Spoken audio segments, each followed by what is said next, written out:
back to my favorite story.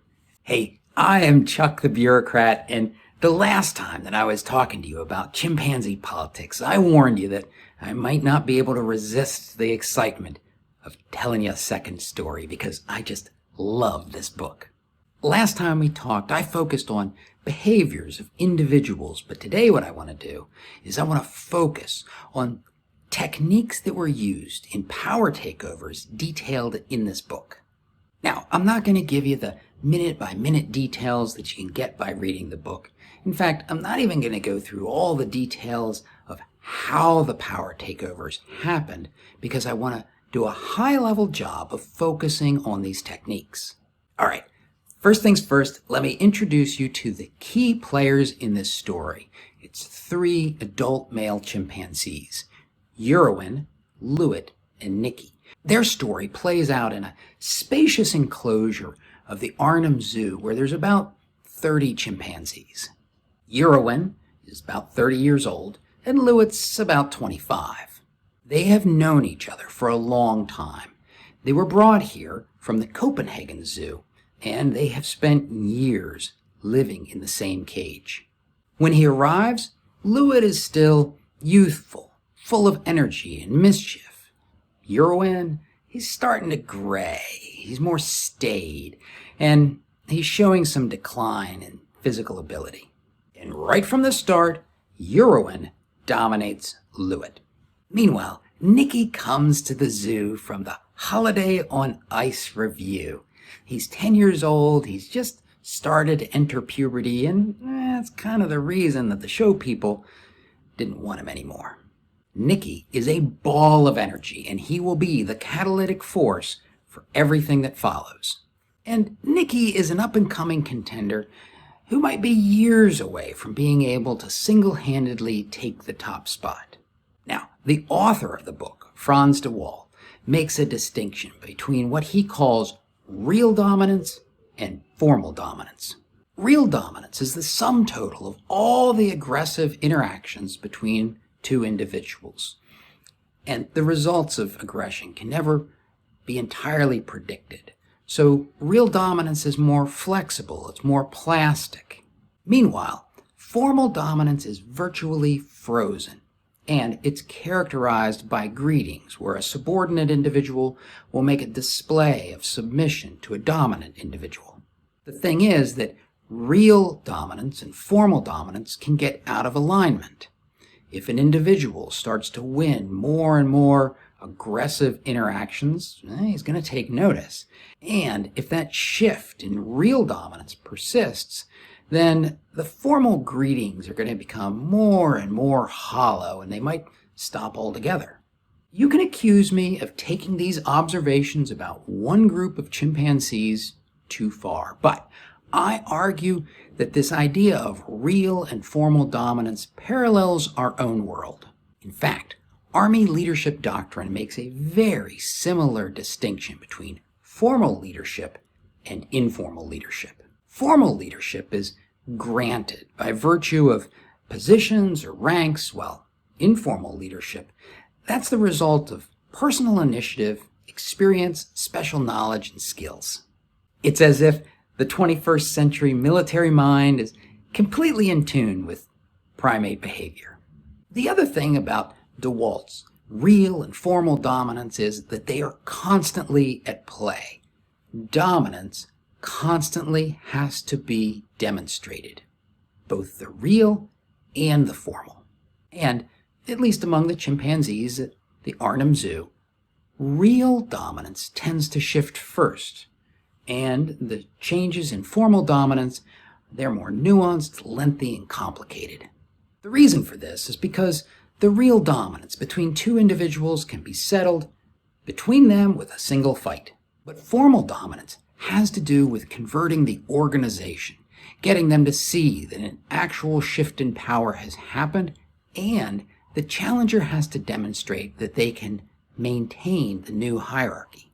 Meanwhile, the incumbent leader may realize that they'd lose in a head-to-head fight against their challenger, but they're going to use their formal dominance to make it clear that the challenger just doesn't have what it takes to be a real leader. So let's go back to Eurowin, Lewitt, and Nicky. Eurowin is getting old, Lewitt can take him, and they both know it. So real dominance has shifted. And with this, they plunged their troop into a year-long struggle for formal dominance that you could adapt to a Netflix drama series. And now, let's look at 5 behaviors that characterize this transformation, and you might look around your environment to see these behaviors playing out. Okay, first, formal dominance has a lot to do with support. Believe it or not, a chimpanzee has a hard time leading a troop without the consent of the governed. Plus, a lot of the troop members, especially the older females, they benefit from a stable hierarchy, and in some cases, they contributed to establishing the current status quo. So the first behavior has to do with separating a leader from his supporters. Lewitt goes on a campaign to lure people away from Eurowin and to punish those who interact with him. Nicky ends up playing a special role in these separating interventions. Sometimes he just hangs out with Lewitt. Other times, he helps Lewitt discipline people who've interacted with Eurowin. And in some cases, he's just a little added muscle when Eurowin tries to attack Lewitt. Now, of course, these separating interventions are going to trigger a behavior from Eurowin. He starts spending more time with his non-dominant supporters, especially those older females. When he's attacked, he runs to their side. When things are quiet, he invests extra time in securing his relationship with them. And guess what all that means? Lewitt starts to focus on separating Eurowin from those key sources of support. Meanwhile, as all these clashes are playing out, Lewitt is leveraging a behavior that we talked about in our previous video about chimpanzee politics. That is, reconciliation. After a conflict, the combatants will quickly smooth things over, and they'll spend time together, grooming each other. And guess what that means?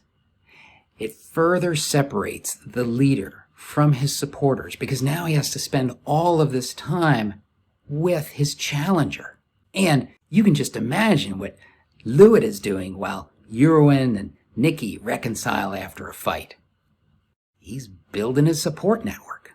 Now, obviously, the chimpanzees don't have a change of command ceremony when formal dominance changes, but there is a very distinctive change in Lewitt's behavior that signals the transition has happened. He shifts away from taking sides in conflicts. Early on in his quest for power, he would side with whichever side served his purposes. But once he was confident in his ability to hold the top spot, Lewitt shifted to more of a control role, that is, moderating conflicts and generally contributing to the peaceful life of the troop. You might look around your own world and notice the difference between those who are constantly fighting on one side or another and those who sit back and judge such conflicts. Okay, that's how Lewitt signaled his ascension to formal dominance, but there's one last behavior that Eurowin demonstrated.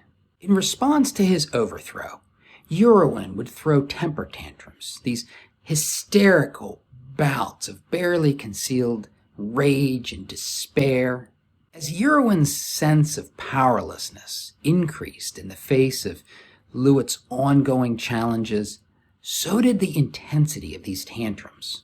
That shift from fighting to frustration is telling, and when it happens, it is palpable.